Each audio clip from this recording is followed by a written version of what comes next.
सर्वेभ्यो नमः।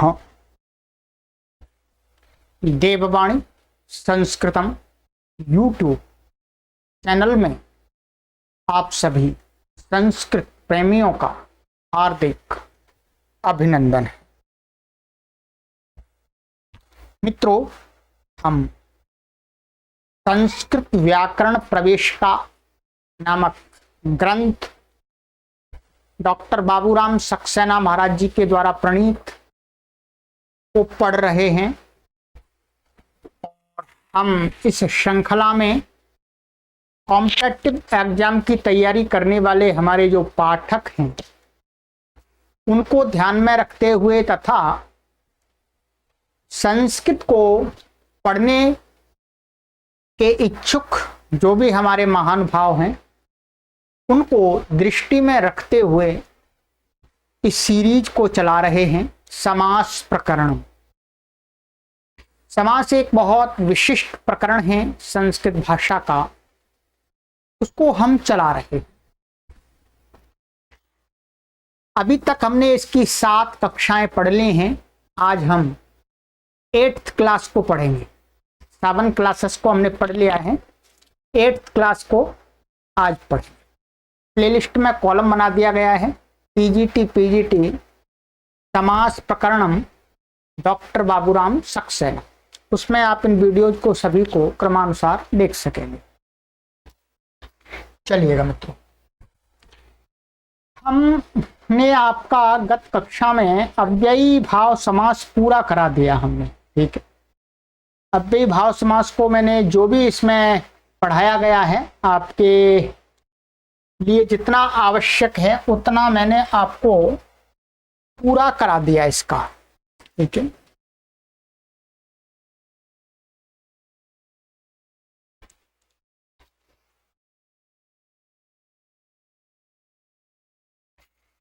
अब अव्ययी भाव समास के बाद में हमारा नंबर आता है तत्पुरुष समास का, ठीक। ये है तत्पुरुष समास। अब तत्पुरुष समास थोड़ा बड़ा समास है, इसमें भेद भी है कई, वो सारे पढ़ेंगे पूरे प्रकरण, ठीक है।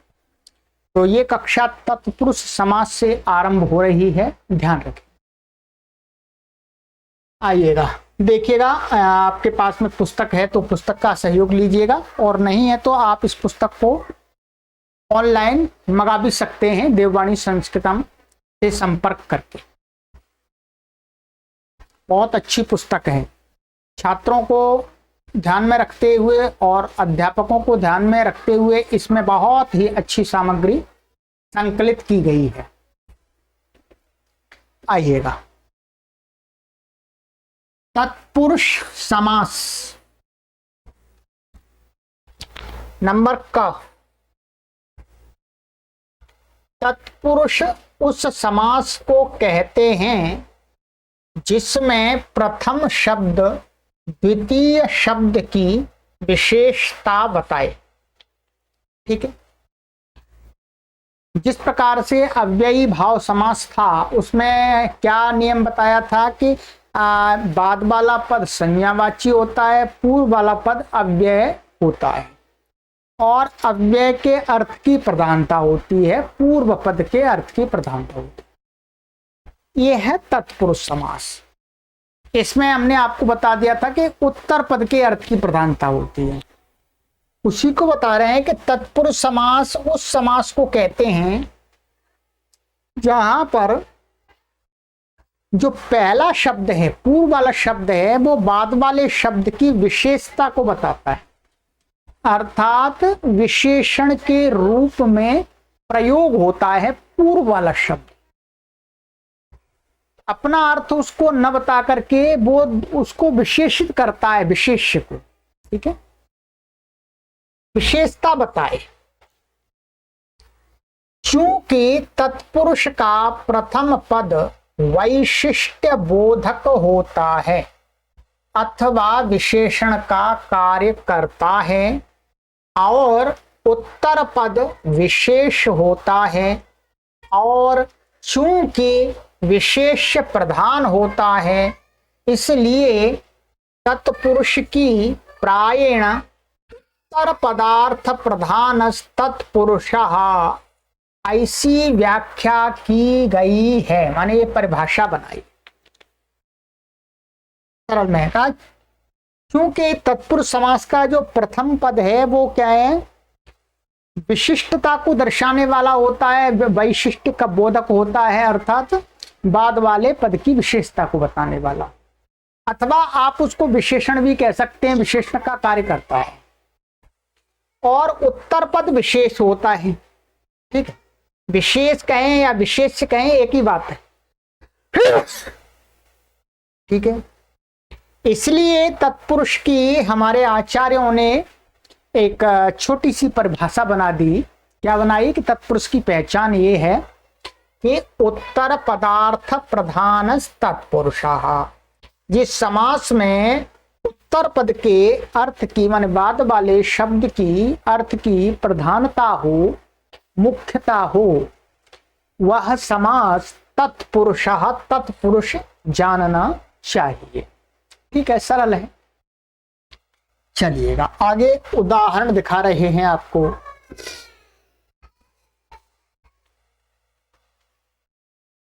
जैसे राज्यः पुरुषः, राजपुरुषः, ये समास हो गया, दो शब्दों का समास हुआ है, किसका, राजन और पुरुष का। यहां राज्य एक प्रकार से पुरुष का विशेषण है, ये ध्यान देंगे, है तो षष्ठी, आप घबराइए मत का विशेषण में समान विभक्ति होती है, नहीं, यहां पर ये राजन शब्द है वो पुरुष को विशेषित कर रहा है, पुरुष का वैशिष्ट्य दिखा रहा है, ठीक है। पुरुष कहने से तो हर पुरुष का ग्रहण हो जाता है, हर आदमी का, परंतु जब राज पुरुष बोलते हैं तो राजा से संबंध रखने वाला जो विशेष पुरुष है उसका बोध होता है। क्या होता है, उसका बोध होता है। इसलिए क्या है, यहां राजन जो शब्द है वो पुरुष की विशिष्टता को दर्शाने वाला है, वैशिष्ट को दर्शाने वाला है, इस रूप से ये विशेषण बन रहा है राजन, ठीक है। तो राजपुरुषा कहने से क्या होता है, पुरुष का जो राजा से संबंधित पुरुष है वह आता है, उसको कुछ कहा जाता है, राजा को नहीं कहा जाता कुछ भी, ठीक है। तो उत्तर पद के अर्थ की प्रधानता होती है। अथवा कृष्ण सर्पः, कृष्ण सर्पः, कृष्ण शब्द सर्प शब्द का विशेषण है। कृष्ण सर्पः, कृष्ण सर्पः का अर्थ है काला सांप। सांप कैसा है, कृष्ण माने काला, काला है, तो कृष्ण शब्द क्या है, उसकी विशेषता को बता रहा है। किसकी विशेषता को, सांप की। सांप सफेद नहीं है, रेड नहीं है, लाल नहीं है, कैसा है बोलो, काला, ब्लैक है। तो ये हो गया, परंतु ये विग्रह दिखा दिया है, इसका विग्रह नहीं दिखता है, ये नित्य समास है। वास्तव क्या है, ये नित्य समास है, ये हमेशा समस्त पद ही मिलता है, अर्थ को बताने के लिए विग्रह दिखा दिया है, ठीक है, इसका विग्रह नहीं मिलता। किंतु नित्य समास वाले कृष्ण सर्प का विग्रह नहीं होता, ये नित्य समास है, ठीक है, ये विग्रह दिखा दिया है यहाँ समझाने के लिए। इसका आपको साहित्य में कहीं कृष्ण सर्पः इस प्रकार से अलग अलग नहीं मिलेगा, कृष्ण सर्पः इस प्रकार का समस्त पद ही मिलेगा, ठीक है। यहाँ पर भी आप देखेंगे कृष्ण सर्पः कहने से क्या बोध होता है, सांप का बोध होता है, पर इतना विशेष होता है, काला सांप होता तो सांप का ही है, काले का बोध तो नहीं होता। हाँ, सांप के साथ में काला है सांप, ये बोध होता है। तो ये क्या परिभाषा घट गई कि उत्तर पद के अर्थ की जहां प्रधानता होती है वो तत्पुरुष समास होता है, और जो तत्पुरुष समास में पूर्व वाला पद होता है वो विशेषण के रूप में कार्य करता है, बाद वाले जो विशेष या विशेष शब्द होता है उसका। चलिएगा, ये मोटी मोटी परिभाषा आपको बता दी, समझ में आ गई होगी पूरी। अब आइएगा आगे। हाँ, में ये लिख दिया है, आप इसको पढ़ लीजिएगा, ये किसी विशेष प्रयोजन की बात नहीं। तत्पुरुष शब्द के दो अर्थ हो सकते हैं, माने ये जो शब्द है संस्कृत का, इसके दो अर्थ हो सकते हैं। एक अर्थ हो सकता है इसका तस्य पुरुषः तत्पुरुषः, एक अर्थ तो ये होगा तस्य पुरुषः तत्पुरुषः, और एक दूसरा हो सकता है सः पुरुषः तत्पुरुषः, वह पुरुष। ठीक है, ये यहाँ पर दिखा दिया है, मतलब ये इसका दो तत्पुरुष शब्द के दो अर्थ हो सकते हैं, दोनों अर्थ दिखा दिए। तस्य पुरुषः तत्पुरुषः माने उसका पुरुष, ये भी तत्पुरुष शब्द का अर्थ होता है, और वह पुरुष ये भी इसका अर्थ होता है। ठीक है, और यहां पर संज्ञा के रूप में प्रयोग हो रहा है तत्पुरुष समास, समास प्रकरण में ये संज्ञा है। ठीक है, इन दोनों अर्थों के अनुसार ही तत्पुरुष समास के दो भेद हैं। ठीक है, देखिएगा अब इस बात को ये यहां जोड़ रहे हैं, तत्पुरुष के भेद से जोड़ रहे हैं। तत्पुरुष समास के दो भेद हैं, कैसे? नंबर एक है व्यधिकरण, अर्थात जिसमें समास का प्रथम शब्द किसी दूसरी विभक्ति में हो और बाद वाला जो पद है वो प्रथमा विभक्ति में हो। ठीक है, जैसे आपके सामने ये दो उदाहरण आ गए थे। देखिए, एक उदाहरण ये आ गया था राज्यः पुरुषः राजपुरुषः। ठीक है, और एक उदाहरण आ गया था कृष्ण सर्पः।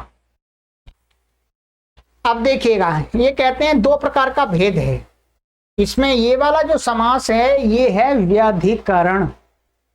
व्यधिकरण का अर्थ क्या बताया कि जो समास के जो शब्द हैं उनमें भिन्न भिन्न विभक्तियां होना, एक जैसी विभक्ति ना होना।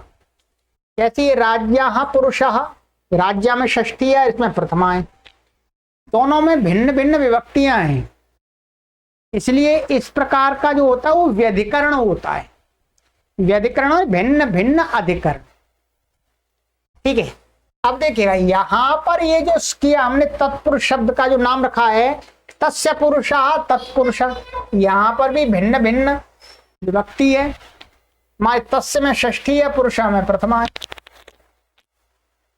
तो कह रहे हैं कि इस प्रकार से जब विग्रह कर देते हैं तो तत्पुरुष किसका नाम होता है? व्यधिकरण तत्पुरुष समास का। माने तस्य पुरुषः ऐसा विग्रह करके हम व्यधिकरण तत्पुरुष को बता सकते हैं। महर्षि पाणिनि ने इस प्रकार की इसमें कल्पना की है, ये बताना चाह रहे हैं। तो क्या है? व्यधिकरण अर्थात जिसमें समास का प्रथम शब्द किसी अन्य विभक्ति में होता है, दूसरी विभक्ति में हो, और बाद वाला दूसरी विभक्ति में हो, जो मैंने आपको दिखा दिया है।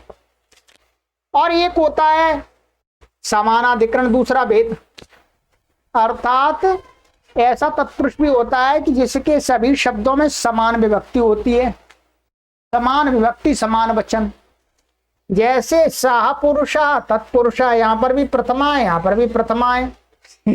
ठीक है, इसका मतलब ये तत्पुरुष समानाधिकरण में भी होता है। तो वही कहा आगे, देखिएगा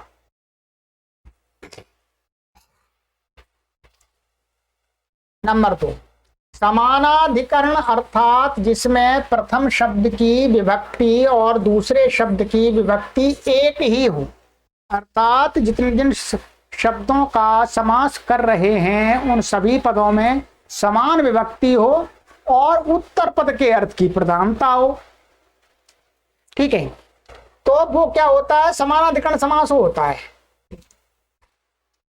अब आप देख रहे होंगे कि ये देखिए हमने तत्पुरुष शब्द में भी दो प्रकार का समास करके ये बात यहां से निकाल ली है कि महर्षि पाणिनि जी ये जो संज्ञा की है, तत्पुरुष नाम रखा है, ये अन्वर्थ संज्ञा है। अर्थात इस प्रकार के समास की तत्पुरुष नाम रखा जाता है जिसके अंदर व्यधिकरण भी हो और जहां समानाधिकरण भी हो, दोनों प्रकार का हो सकता है। ठीक है, ये बताना चाह रहे हैं। अब यहां पर देखिए उदाहरण, जैसे कृष्ण सर्पा, या समान विभक्ति है, ये वही यहां पर बता रहे हैं। ऊपर के उदाहरणों में राजपुरुषः व्यधिकरण तत्पुरुष का उदाहरण है, ये व्यधिकरण का है, ये इसमें षष्ठी है, इसमें प्रथमा। और कृष्ण सर्पः ये समानाधिकरण का उदाहरण है, अर्थात कृष्ण सर्पा, कृष्ण सर्पा, कृष्णा भी प्रथमांत है, सर्पा भी प्रथमांत है। ठीक है, तो ये तत्पुरुष शब्द ही ये बता रहा है कि ये दो प्रकार के समास का नाम है, व्यधिकरण और समानाधिकरण। ये बात इन्होंने यहां पर हमें समझा, आपको समझ में आ जानी चाहिए सरल भाषा में, फिर मैं भी आपका सहयोग कर रहा हूं। अब देखिएगा, अब नंबर पहले लेते हैं व्यधिकरण तत्पुरुष समास का। ठीक है, व्यधिकरण तत्पुरुष समास का ले लेते हैं। व्यधिकरण तत्पुरुष समास के 6 भेद होते हैं। तो व्यधिकरण तत्पुरुष समास है, उसके भेद बता रहे हैं, कितने भेद होते हैं देख लीजिएगा।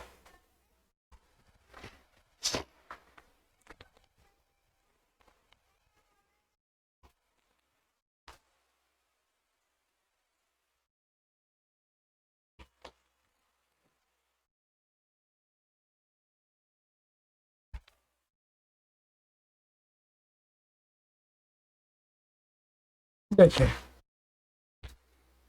व्यधिकरण तत्पुरुष समास के 6 भेद होते हैं, 6 लिख लीजिए।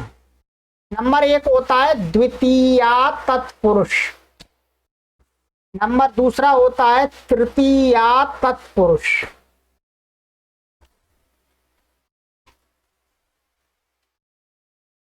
नंबर 4 होता है चतुर्थी तत्पुरुष, नंबर 5 होता है पंचमी तत्पुरुष। ठीक है, नंबर 5 ये 4 होता है, नंबर 5 होता है षष्ठी तत्पुरुष, नंबर 6 होता है सप्तमी तत्पुरुष। ये 6 भेद होते हैं।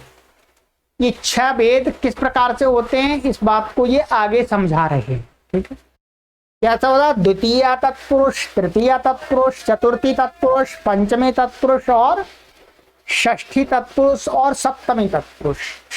प्रथमा तत्पुरुष नहीं होता है, वो तो समानाधिकरण है, वो व्यधिकरण में नहीं आता है।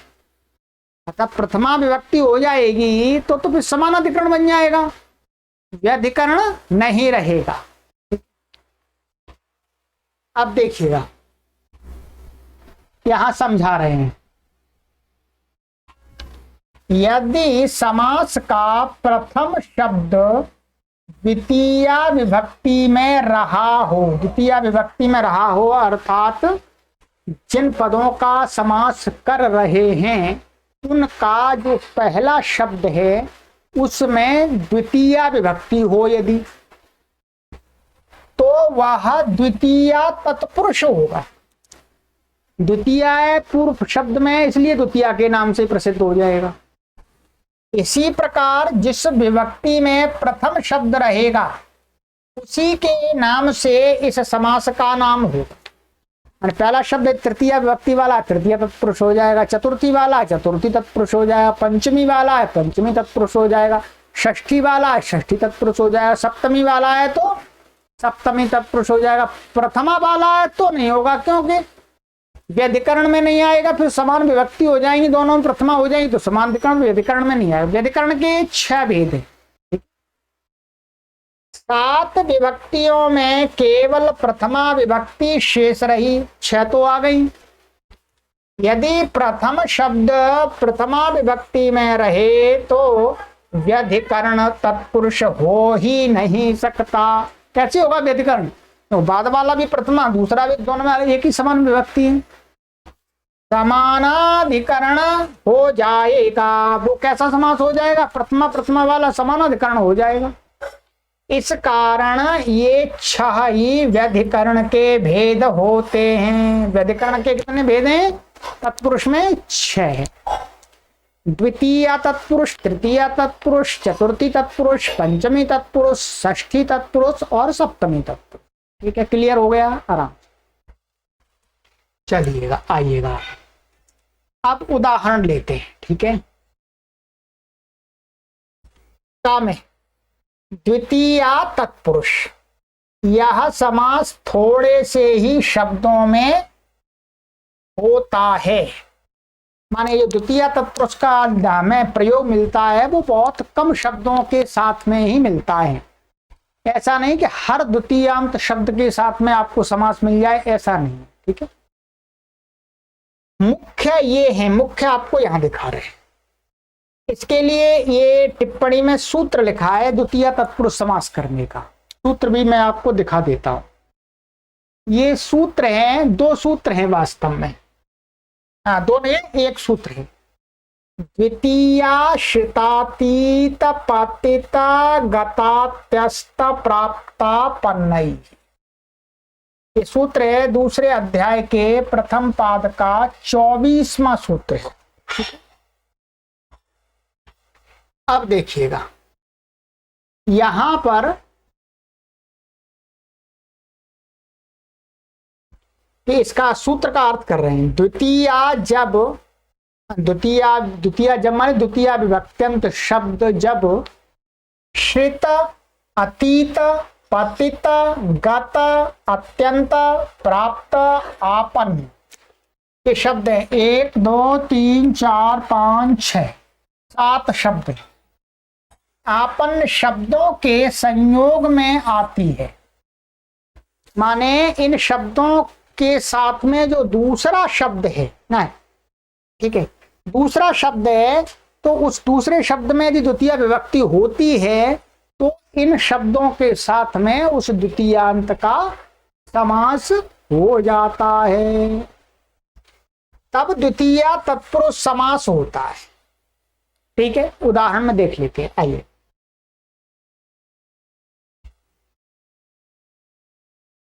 जैसे यथा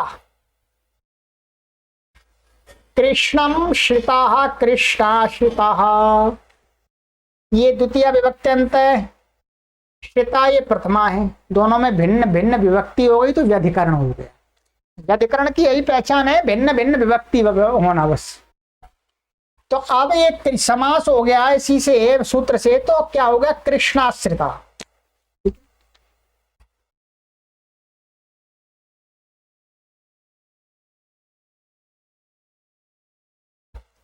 यहां पर ये ऐसा लिखा हुआ है कृष्णम श्रिता, कृष्ण श्रिता होना चाहिए था, कृष्णाश्रिता।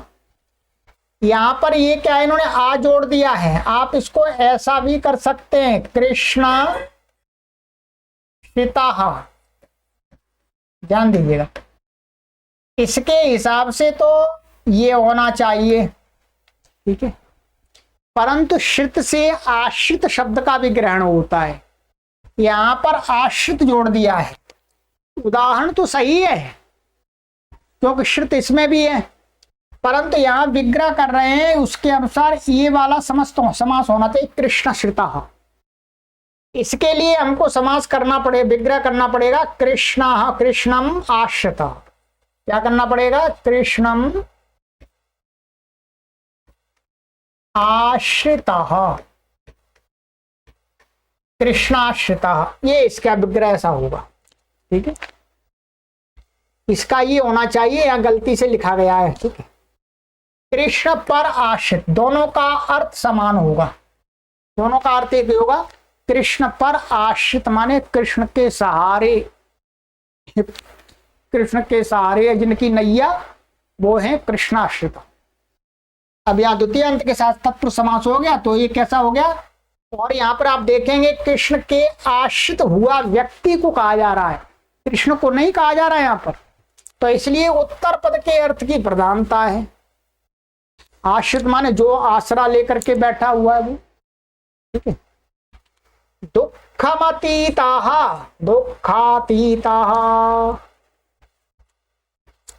तो अतीत शब्द है दुखम अतीता में दुख के पार गया हुआ कोई व्यक्ति, ठीक है, दुख के पार गया हुआ कोई व्यक्ति। तो दुखम अतीत, तो यहाँ दुखम द्वितीया है, अतीत के साथ समास हो गया, दुखम दुखातीता।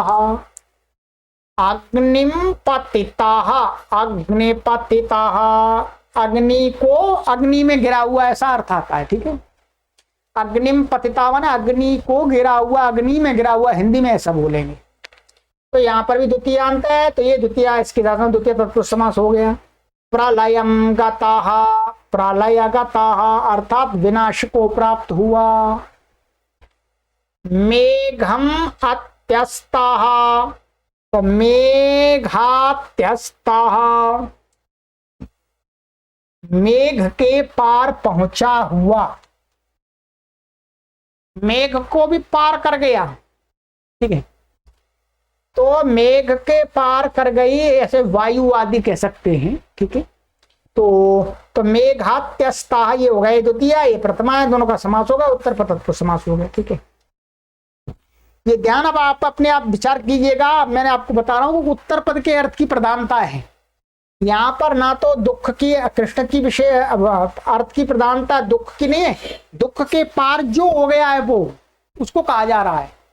ऐसे ही अग्निम पतिता माने अग्नि में जो गिर गया उसको कहा जा रहा है। ऐसे ही प्रलयम गता विनाश को प्राप्त हुआ जो है वो, प्रलय को नहीं कहा जा रहा है यहाँ। ऐसे में जीवनम प्राप्ता, जीवन प्राप्ता जीवन को पाया हुआ माने मरते मरते बच गया, दोबारा जीवन मिल गया। कष्टम आपन्ना, कष्टापन्ना कष्ट को कष्ट पाया हुआ माने कष्ट को प्राप्त हुआ व्यक्ति। अब यह ध्यान देंगे इसके इनके पूर्व के स्थान में और भी शब्द हो सकते हैं, और भी शब्द हो सकते हैं, परंतु अंत में यही शब्द होने चाहिए द्वितीय तत्पुरुष के लिए अभी, ठीक है। चलिएगा, इसमें थोड़ा सा विशेष है, दो शब्दों के अंदर विशेष है। यहाँ पर क्या है, एक है आपका ये प्राप्त और आपन्न शब्द के बारे में थोड़ा विशेष बता रहे हैं। आपन्न और प्राप्त शब्द द्वितीयांत के साथ समास बनाने पर प्रथम भी प्रयुक्त होते हैं, ये ध्यान दीजिए। क्या हुआ, जैसे द्वितीय ये है आपका आपन्न है ये, और प्राप्त है आपका ये।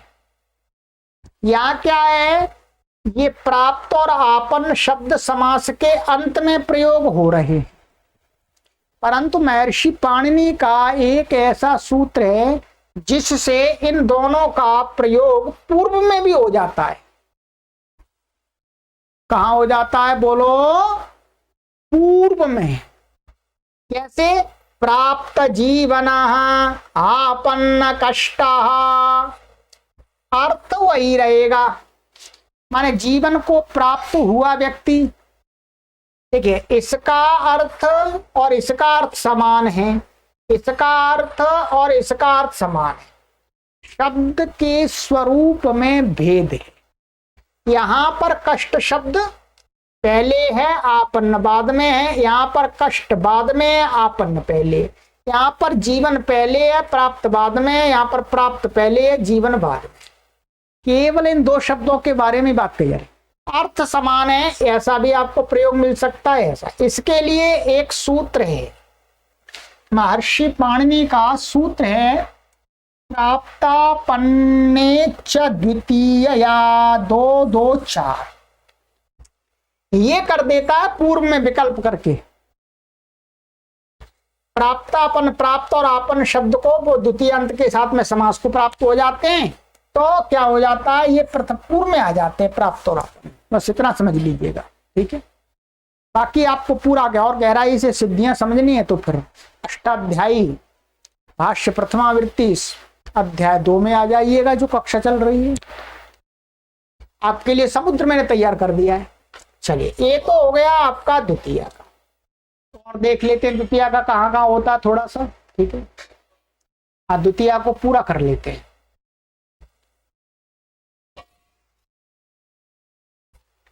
आगे कहते हैं गमी आदि शब्दों के साथ भी द्वितीया तत्पुरुष होता है। कुछ शब्द हैं, गमी हैं आदि, वो आपको प्रयोग के अनुसार आपको दिखेंगे, उनके साथ में भी दूसरे पूर्व में द्वितीयांत शब्द का कोई भी शब्द है उनका समास हो जाता है। जैसे ग्रामम गमी, ग्रा इति ग्राम गमी, ग्राम गमी माने गांव को जाने वाला, ये ग्राम गमी शब्द है, ये द्वितीयांत पद है, तो इसका इसके साथ समास हो गया तो ग्राम गमी बन गया। इसके लिए क्या एक वार्तिक है, क्या है वार्तिक, हाँ ये वार्तिक है, यहां पर ये समास करता है। गम्यादीनाम उपसंख्यानम, ये क्या है वार्तिक, वार्तिक है ये, ठीक है।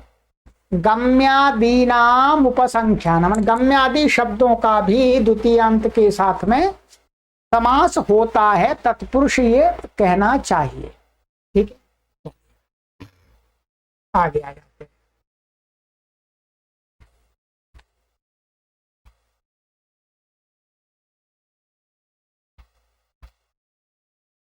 अन्नम बुभुक्षु इति अन्न बुभुक्षु, अन्न का भूखा माने अन्न को खाने की इच्छा वाला, भूखा व्यक्ति खाएगा। तो यहाँ पर भी बुभुक्षु ये गम्यादि शब्द है, तो अन्न अन्नम के साथ में द्वितीयांत के साथ समास हो गया, अन्न बुभुक्षु तत्पुरुष समास हो गया।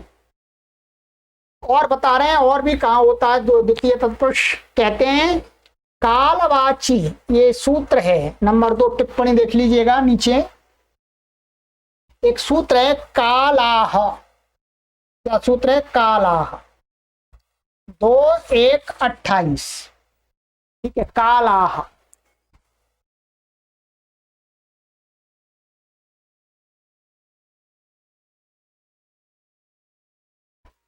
कालवाची द्वितीयांत शब्द कृतांत कृदंत शब्दों के साथ द्वितीया तत्पुरुष समास बनाते हैं।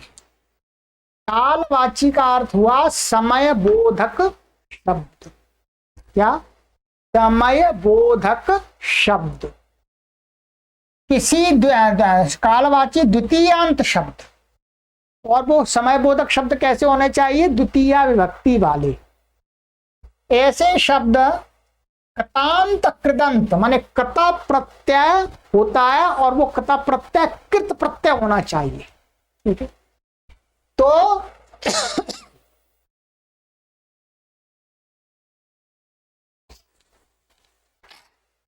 कहते हैं कि कालवाची तो क्या है, कतांत कृदंत शब्दों के साथ द्वितीय तत्पुरुष बनाते में बनता है। जैसे जैसे मां संप्रमिता, मां सप्रमिता प्रतिपच्चंद्र, यहां पर क्या है मास शब्द है कालवाची, कैसा है कालवाची, और ये कैसा है, ये है कता प्रत्यांत, प्रपूर्वक मां धातु से कता प्रत्यय लग करके प्रमित बना है, और ये कता प्रत्यय कैसा है कृत भी है, कृतिंग से कृत भी है। तो इसका इसके साथ में समास हो गया, तो क्या बना मास प्रमिता, माने इसका अर्थ है परिच्छेदुम आरब्धवान। मासम प्रमिता माने मास का जो निर्धारण होता है वो चंद्रमा के द्वारा होता है। पूर्णिमा अमावस्या जो बनती है वो चंद्रमा के अनुसार ही तो बनती है। जिस दिन पूरा चंद्रमा हो जाता है उस दिन पूर्णिमा होती है, जिस दिन आधा चंद्रमा वो 0 चंद्रमा होता है उस दिन अमावस्या होती है। यही तो तरीका एक अपनाया गया है। तो यहां पर ये बस इतना इसमें ना कालवाची का कृदंत कतांत के साथ में समास हो जाता है और वो द्वितीय तत्पुरुष समास होता है। तो ये प्रतिपद चंद्र माने प्रतिपदा का जो चंद्रमा है वो मास का आरंभ करता है, ठीक है। चलिए आइएगा और देखिएगा एक और द्वितीय का अत्यंत संयोग या सातत्य व्यक्त करने वाले कालवाची द्वितीयांत शब्द भी द्वितीय तत्पुरुष समास बनाते हैं। ध्यान दीजिएगा, इसके लिए सूत्र है नंबर 3 देख रहे हैं आप टिप्पणी नीचे, अब देखिएगा इसके लिए सूत्र है अत्यंत संयोगे च 2-1-29। ठीक है, 2-1-29वां सूत्र है, इसका अर्थ बता रहे हैं ये क्या करता है समास में। देखिएगा, ये करता है, कहते हैं कि अत्यंत संयोग। अत्यंत संयोग तो आप जानते हैं कि अत्यंत संयोग में निरंतरता, उसमें विच्छेद ना होना, या सातत्य। सातत्य का भी वही अर्थ है, निरंतरता। अत्यंत संयोग अथवा निरंतरता माने अलग ना होना करने वाले, माने निरंतरता को बताने वाले जो कालवाची द्वितीयांत शब्द है, कालवाची होने चाहिए, समय बोधक, भी द्वितीय तत्पुरुष समास बनाते हैं। ठीक है, पहले तो क्या था, कृत प्रत्यय लिया था मुख्य रूप से, परंतु यहां पर कता नहीं लिया। यहां पर क्या है, द्वितीय कालवाची कोई द्वितीयांत शब्द जो अत्यंत निरंतरता को दर्शा रहे हैं, तो उसमें कहते हैं कि ऐसे द्वितीय तत्पुरुष समास बनाते हैं। जैसे मुहूर्तम सुखम इति मुहूर्त सुखम। मुहूर्त शब्द कैसा है, कालवाची, और सुख, सुख आपका बताइए फीलिंग। अब यहां पर जो मुहूर्त शब्द है कालवाची, जितने समय को कहता है एक मुहूर्त काल को, तो निरंतरता माने पूरे मुहूर्त काल तक सुख रहा। मुहूर्तम सुखम, मुहूर्त, मुहूर्त सुखम माने पूरे मुहूर्त सुख रहा। मुहूर्त जितना भी होता है समय, तो पूरे मुहूर्त तक सुख रहा, बीच में सुख का विच्छेद नहीं हुआ, बीच में दुख नहीं आया, निरंतरता पूरे मुहूर्त भर मेरा मन सुखी रहा। तो यहां पर क्या है, अत्यंत संयोग है। अत्यंत संयोग माने काल का संयोग, माने जो मुहूर्त समय दिया है उसमें ऐसा नहीं कि मुहूर्तम कह करके बीच में दुख आ गया, नहीं, निरंतर पूरे मुहूर्त सुख रहा।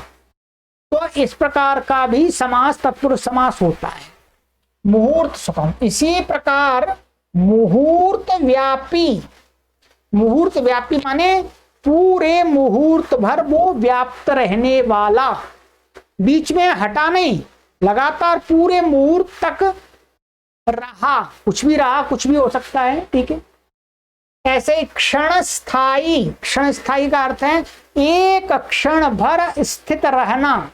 ऐसा नहीं क्षण से, क्षण के बीच में थोड़े समय के लिए स्थित हो गया और नहीं हुआ, पूरे निरंतर एक क्षण काल तक वो स्थायी रहा, स्थित रहा, रहने वाला, स्वभाव वाला।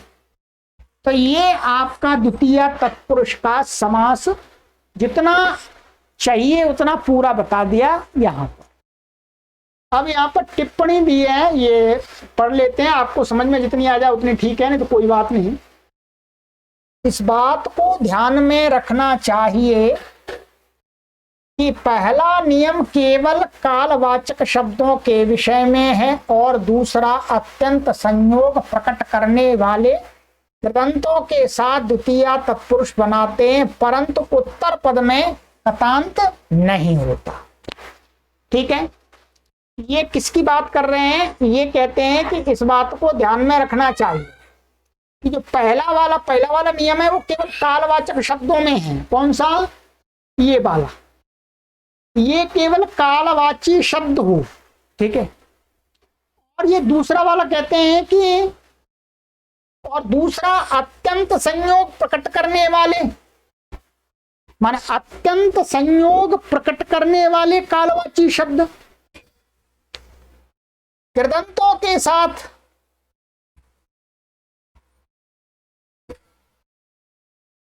माने ये भी, इसमें भी कृदंत चाहिए। ठीक है, यहां कृदंत चाहिए, कालवाची और अत्यंत संयोग को प्रकट करने वाला और कृदंत शब्द चाहिए। परंतु कृदंत में क्या है, ये कता प्रत्यांत को नहीं लेता, ये कता प्रत्यांत के साथ में नहीं करता, कता प्रत्यांत के साथ में ऊपर वाला करता है। बस इतना बताना है। कृदंतों के साथ में तत्पुरुष, परंतु दूसरे में उत्तर पद कृतांत नहीं है, अर्थात यहां पर इसमें कता नहीं लेना है, बस इतना कह रहे हैं। उत्तर पद कता प्रत्यांत नहीं होना चाहिए, दूसरा होना चाहिए, क्योंकि कृत प्रत्यय तो बहुत सारे हैं और कता प्रत्यय एक है। तो ये इस दोनों नियमों के बारे में विशेष बता दिया है कि ये भी कालवाची के साथ में करता है, ये भी कालवाची के साथ में करता है, परंतु अंतर बता दिया कि यहाँ तो अत्यंत संयोग की कोई ऐसी आवश्यकता नहीं है, यहाँ पर अत्यंत संयोग होना चाहिए, यहाँ पर कृदंत कता प्रत्यय ही होना चाहिए, यहाँ पर कृदंत कोई भी हो कता नहीं हो, ये भेद है दोनों। ये आज की कक्षा में मैंने आपको पूरा द्वितीय तत्पुरुष करा दिया है। अब आगे की कक्षा में आपको मैं पढ़ाऊंगा तृतीय तत्पुरुष, चतुर्थी आदि जितने होंगे उतने, ठीक है। आप मेहनत करेंगे तो आपको पूरा समझ में आ जाएगा, आप आराम से तैयारी कर सकेंगे। इतने से तैयारी, परीक्षा की तैयारी करने के लिए इतना समास प्रकरण पर्याप्त होता है। आगे की कक्षा में मिलते हैं मित्रों, निरंतर बने रहिएगा, अपने मित्रों को भी देववाणी संस्कृतम यूट्यूब चैनल से जोड़ते रहिए। सर्वेभ्यो नमः।